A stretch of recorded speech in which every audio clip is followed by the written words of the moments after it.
हरे कृष्णा। आप सभी को देवशयनी एकादशी की बहुत सारी शुभकामनाएं।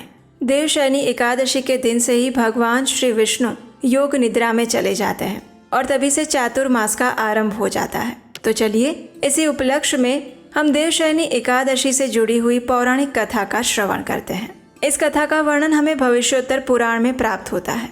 महाराज युधिष्ठिर ने एक समय भगवान श्री कृष्ण से पूछा, हे केशव, आषाढ़ मास के शुक्ल पक्ष में आने वाली एकादशी का नाम क्या है? इस पवित्र दिन के उपास्य देव कौन है और इस एकादशी का पालन करने की विधि क्या है? ये सुनकर भगवान श्री कृष्ण ने कहा, हे राजन, एक समय नारद मुनि ने ब्रह्मा जी से एक बार यही प्रश्न पूछा था और अब उसी का इतिहास मुझसे सुनो। नारद मुनि ने एक समय अपने पिता ब्रह्मा जी से पूछा, हे पिताश्री, कृपया मुझे बताइए, भगवान विष्णु की प्रसन्नता के लिए कौन सा व्रत पालन किया जाए? ये सुनकर ब्रह्मा जी ने कहा, हे नारद, इस संसार में एकादशी व्रत से बढ़कर कोई व्रत नहीं है। पाप कर्मों के फल को नष्ट करने के लिए एकादशी का व्रत ही पालन करने योग्य है। एकादशी व्रत का पालन ना करने वाला मनुष्य निश्चित रूप से नरक में गिरता है और भगवान ऋषिकेश को प्रसन्न करने के लिए प्रत्येक मनुष्य को एकादशी व्रत का पालन अवश्य करना चाहिए। और आषाढ़ मास के शुक्ल पक्ष में आती है देवशयनी एकादशी। अब इस देवशयनी एकादशी का एक सुंदर इतिहास सुनो। एक समय राजा मांधाता नामक एक सज्जन राजा राज्य करते थे, जो कि संपूर्ण पृथ्वी पर अपना शासन करते थे। वे अपनी प्रजा का अपनी संतान की तरह ही पालन करते। उनके शासन में कभी सूखा या अकाल नहीं पड़ा था, कभी बाढ़ नहीं आई थी और कोई रोगी नहीं था। उनके सभी नागरिक शांति और समृद्धि से जीवन व्यतीत करते थे। एक समय उनके राज्य में लगातार 3 वर्षों तक बारिश की एक बूंद भी नहीं गिरी। सभी प्रजाजन भूख और उद्वेग से प्रभावित होने लगे और इस विषम परिस्थिति में वे सभी राजा के पास आकर कहने लगे, हे राजन, परम भगवान अपने विश्व रूप में बादल के रूप में भी व्याप्त हैं। वे ही वर्षा करते हैं और वर्षा से अन्न उत्पन्न होता है और सभी जीव अपने जीवन के लिए अन्न पर आश्रित हैं। वर्तमान समय में अन्न के अभाव में सभी नागरिक कष्ट में हैं। कृपया हमारी शांति और समृद्धि का कोई उपाय कीजिए। प्रजा की बात सुनकर राजा ने कहा, हे प्रजाजन, आपके वचन सत्य है। अन्न को ब्रह्म ही माना जाता है। समस्त विश्व और जीवात्माएं अन्न पर आश्रित हैं। शास्त्रों के अनुसार राजा के पापों के परिणाम स्वरूप प्रजा को कष्ट भोगना पड़ता है। यद्यपि मुझे अपना कोई भी दोष नहीं दिखाई दे रहा जिसके कारण आप सबको कष्ट भुगतना पड़ रहा हो, लेकिन फिर भी मैं अपनी प्रजा के हित हेतु संभव हर प्रयास करूंगा। इतना कहकर राजा मांधाता ने अपनी सेना के साथ वन में प्रवेश किया। अनेक ऋषि मुनियों के आश्रम में होते हुए वे ब्रह्मा जी के पुत्र अंगिरा ऋषि के आश्रम में गए। ऋषि अंगिरा को वहां पर उपस्थित देखकर राजा मांधाता ने अत्यंत विनम्रता पूर्वक उनके चरण कमलों में प्रणाम किया। फिर राजा ने हाथ जोड़कर ऋषि की स्तुति की और ऋषि अंगिरा ने भी अत्यंत विनीत और वात्सल्य पूर्ण रूप से राजा को आशीर्वाद दिए। तत्पश्चात अंगिरा ऋषि ने राजा के आने का कारण पूछा और उनके राज्य की क्षेम कुशलता के विषय में समाचार पूछा। ये सुनकर राजा ने उत्तर दिया, हे ऋषिवर, मैं धर्म के नियम अनुसार ही अपने राज्य का पालन कर रहा हूँ। फिर भी पिछले 3 वर्षों से मेरे राज्य में वर्षा नहीं हुई। मेरी प्रजा अत्यंत कष्ट में है और मैं उनकी सहायता नहीं कर पा रहा हूँ और इसलिए आज मैं आपकी शरण में आया हूँ। कृपया मुझे वो उपाय बताइए जिससे मेरी प्रजा शांति पूर्वक जीवन यापन करके सौभाग्य प्राप्त कर सके। ये सुनकर अंगिरा ऋषि ने उत्तर दिया, हे राजन, वर्तमान सतयुग सबसे श्रेष्ठ युग है। इस युग में लोग परम ब्रह्म के उपासक हैं और धर्म के 4 स्तंभ विद्यमान हैं। लेकिन इस समय में मात्र ब्राह्मणों को ही तपस्या करने का दायित्व दिया गया है। इसकी अपेक्षा आपके साम्राज्य में कोई एक शूद्र है जो तपस्या कर रहा है। वो ब्राह्मण नहीं है, लेकिन फिर भी किसी कारण से वो तपस्या आरंभ कर चुका है और इसी के फल स्वरूप इस अधर्म के कारण ही आपका राज्य सूखे या फिर दुष्काल की परिस्थिति का अनुभव कर रहा है। इसलिए आप इस शूद्र का वध कीजिए और आपके राज्य में सुख और समृद्धि वापस आ जाएगी। ये सुनकर राजा दुखी हो गए। राजा ने कहा, हे महर्षि, मैं तपस्या में लगे हुए किसी निर्दोष व्यक्ति का वध कैसे कर सकता हूँ? मुझसे ये नहीं हो पाएगा। कृपया अगर संभव है तो आप मुझे कोई और उपाय बताइए। ये सुनकर ऋषि ने कहा, हे राजन, तुम सच में प्रजावत्सल हो और धर्म तथा नीति का पालन करने वाले हो। अगर तुम उसका वध करने में असमर्थ हो तो फिर पद्मा या फिर देवशयनी एकादशी का व्रत पालन करो। ये एकादशी आषाढ़ मास के शुक्ल पक्ष में आती है। इस व्रत के प्रभाव से निश्चित रूप से आपके राज्य में वर्षा होगी। ये एकादशी सौभाग्य और सिद्धि प्रदान करने वाली है। हे राजन, आपको अपनी समस्त प्रजा के साथ, परिवार के साथ मिलकर इस एकादशी व्रत का कठोरता से पालन करना चाहिए। ऋषि अंगिरा के आश्वासन पूर्ण वचनों को सुनकर राजा अत्यंत प्रसन्न हो गए। उन्होंने ऋषि को प्रणाम किया और फिर वापस अपने राजमहल में आ गए। उसके बाद जब आषाढ़ मास का शुक्ल पक्ष आया तो राजा ने उस एकादशी तिथि पर अपने परिवार और प्रजा के साथ इस देवशयनी एकादशी व्रत का पालन किया और इस व्रत के प्रभाव से संपूर्ण राज्य में सर्वत्र वर्षा हुई। भगवान ऋषिकेश की कृपा से संपूर्ण राज्य में अन्न उत्पन्न हो गया और ये एकादशी व्रत पालन करने वाले को हर प्रकार का सौभाग्य और मुक्ति प्रदान करती हैं। जो भी मनुष्य इस एकादशी की महिमा का श्रवण या पठन भी करता है, उसके भी सभी पाप नष्ट हो जाते हैं। इस एकादशी को शयना एकादशी या फिर हरिशयनी एकादशी भी कहा जाता है, क्योंकि इस व्रत का पालन भक्तगण भगवान विष्णु की प्रसन्नता के लिए करते हैं और इसी दिन से 4 मास के लिए भगवान विष्णु योग निद्रा में शयन करते हैं और समृद्धि के लिए प्रयास नहीं करते, अपितु वे भगवान की शुद्ध भक्ति की प्रार्थना करते हैं। अधिक से अधिक समय में अपना जप और कीर्तन करते हुए अपना समय व्यतीत करते हैं और इस प्रकार ये एकादशी अत्यंत महत्वपूर्ण है, क्योंकि इसी दिन से चातुर्मास का भी प्रारंभ होता है। तो आइए अब इसी एकादशी के उपलक्ष्य में हम एक और सुंदर पौराणिक कथा का श्रवण करते हैं। हरे कृष्णा। बृहद नारदीय पुराण में ऋषि वशिष्ठ राजा मांधाता से कहते हैं, अपोषणात् सकृत देवी विनश्यन्ति अधराशयः एकतः पृथ्वी दानम एकतो हरिवासरम।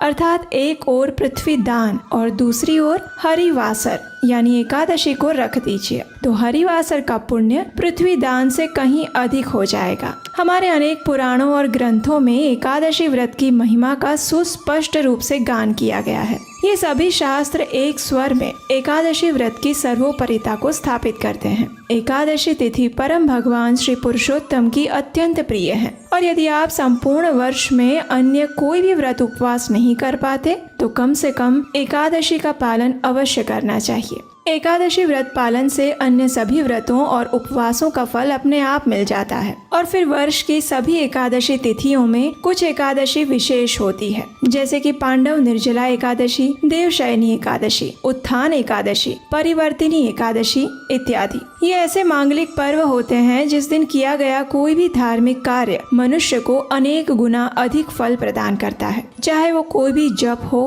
तप हो, दान हो या अनुष्ठान हो। ऐसी ही अत्यंत महत्वपूर्ण एकादशी है देवशयनी एकादशी। प्रत्येक वर्ष आषाढ़ मास के शुक्ल पक्ष में आने वाली इस एकादशी को देवशयनी या पद्मा एकादशी के नाम से जाना जाता है। ये वो दिन है जब भगवान श्री हरि 4 मास के लिए योग निद्रा में चले जाते हैं। इस दिन से प्रारंभ करके 4 मास तक हम कोई भी शुभ और मांगलिक सांसारिक कार्य नहीं करते, क्योंकि इन दिनों में सभी देवी देवता भी भगवान श्री हरि की शरण ग्रहण करते हैं और इसलिए इस 4 मास यानी कि चातुर्मास में अधिक से अधिक आध्यात्मिक कार्यों को करने के लिए कहा जाता है। ये चातुर्मास का समय ऐसा सुवर्ण समय है जब मनुष्य अपनी आध्यात्मिक प्रगति के लिए अधिक से अधिक प्रयास कर सकता है। इस समय में किसी संकल्प के द्वारा जितना हो सके उससे अधिक प्रयास अपनी साधना को बढ़ाने के लिए करना चाहिए। अपने शारीरिक और पारिवारिक अवस्था को ध्यान में रखते हुए कोई ना कोई तपस्या करनी चाहिए।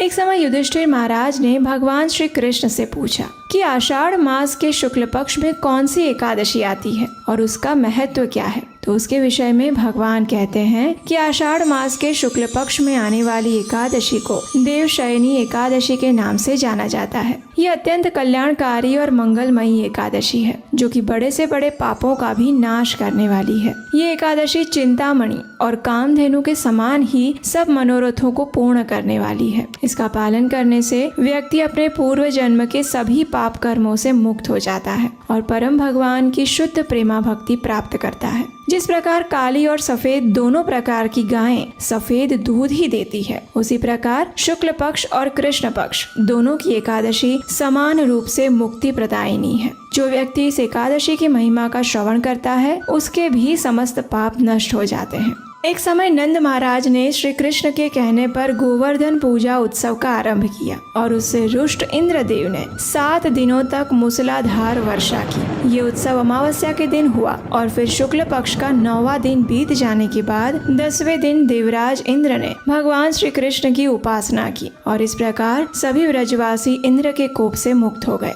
तत्पश्चात नंद महाराज ने 11वें दिन संपूर्ण दिन का उपवास करके एकादशी व्रत का पालन किया। इस व्रत का पारण करने के लिए वे अगले दिन यानी द्वादशी पर प्रातः काल में ही यमुना में स्नान करने चले गए, परंतु उन्होंने बहुत जल्दी स्नान कर लिया था, इसलिए वरुण देव के एक पार्षद ने उन्हें पकड़ लिया। जब काफी समय तक नंद महाराज पानी से बाहर नहीं आए तो वहाँ उपस्थित सभी गोपगण घबरा गए। उन्होंने सहायता के लिए कृष्ण को पुकारा और क्योंकि नंद महाराज ने पूर्ण श्रद्धा और भक्ति भाव से एकादशी व्रत का पालन किया था, इसलिए वरुण देव के पार्षद भी उन्हें कोई हानि नहीं पहुंचा पाए। आखिर श्री कृष्ण ने स्वयं जल में जाकर नंद महाराज को वरुण पार्षदों से छुड़ा कर लेकर आए। इस प्रकार श्री कृष्ण ने द्वादशी के दिन नंद महाराज की रक्षा की। हमारे शास्त्रों में ऐसे अनेक उदाहरण मिलते हैं जिसमें एकादशी व्रत पालन करने वाले साधक की महिमा गाई गई है और प्रत्येक संकट से उनकी रक्षा हुई है।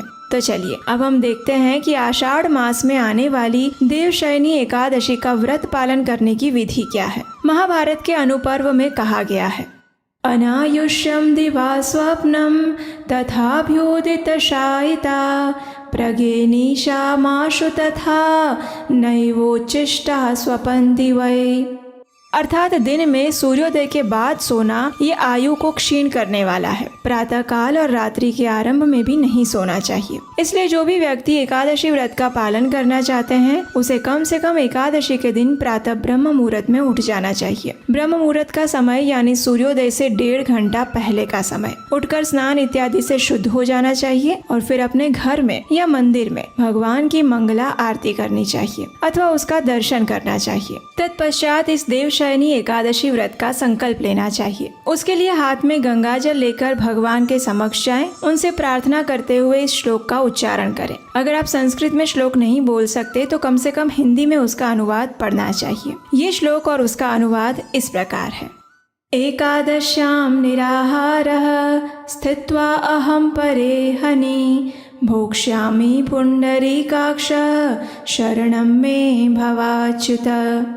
अर्थात एकादशी के दिन मैं भोजन से विरत रहूंगी और अगले दिन अन्न ग्रहण करूंगी। हे पुंडरीकाक्ष, हे अच्युत, कृपया मुझे अपनी शरण में लीजिए। इस प्रकार संकल्प लेने के बाद अब समय है तुलसी सेवा का। तुलसी देवी को एक मध्यम उच्च आसन पर स्थित करें। उसके बाद उन्हें आवश्यकता अनुसार जल प्रदान करें। उनके समक्ष घी का दीपक जलाएं और उनकी कम से कम 3 बार प्रदक्षिणा अवश्य करें। कुछ लोगों द्वारा ऐसा भ्रम फैलाया जा रहा है कि एकादशी के दिन तुलसी में जल नहीं डालते हैं, लेकिन ऐसी किसी भी बात का समर्थन हमारे शास्त्रों में नहीं किया गया है, इसलिए ऐसी भ्रामक बातों में ना आए। इसके बाद तुलसी देवी के समक्ष बैठकर हरे कृष्ण महामंत्र की माला का जप करें। इस दिन आप जितना अधिक मात्रा में इस माला का जप कर सकते हैं उतना अच्छा होगा। और हरे कृष्ण महामंत्र यानी हरे कृष्ण कृष्ण कृष्ण हरे हरे, हरे राम राम राम हरे हरे। अग्नि पुराण के 12वें अध्याय के 6ठे श्लोक में कहा गया है कि एकादशी के दिन भरपेट खाना निषिद्ध कार्य है और इस दिन उपवास करना निश्चित रूप से भगवान श्री कृष्ण को प्रसन्नता देता है। इसलिए एकादशी के दिन हम उपवास का पालन करते हैं। पंचरात्र नामक ग्रंथ में बताया गया है कि एकादशी का पालन करने वाले व्यक्ति को एकादशी के दिन इन 5 चीजों का त्याग करना चाहिए। चावल, गेहूं, जौ, मूंग, चना, उड़द जैसी दालों का और मटर, फलियां इत्यादि सब्जियां और सरसों का तथा तिल का तेल। यदि कोई भी व्यक्ति इनमें से किसी भी चीज का सेवन एकादशी पर करता है तो उसका एकादशी व्रत टूट जाता है। अगर आपको आवश्यकता लगे तो इस दिन आप दूध, फल, फलों का रस, कंदमूल इत्यादि से बनी हुई चीजें या फिर एकादशी से बना हुआ प्रसाद ले सकते हैं। इस दिन अधिक से अधिक मात्रा में हरे कृष्ण महामंत्र का जप करना चाहिए। श्रीमद् भागवतम और भगवत गीता जैसे ग्रंथों का श्रवण और पठन करना चाहिए। अगले दिन द्वादशी पर प्रातः ब्रह्म मुहूर्त में उठकर स्नान इत्यादि से शुद्ध होकर एकादशी व्रत का पारण करना चाहिए। पारण से पूर्व किसी सुयोग्य ब्राह्मण और वैष्णव को अपने घर पर बुलाकर उन्हें भगवान को अर्पित भोजन प्रसाद खिलाना चाहिए। अपने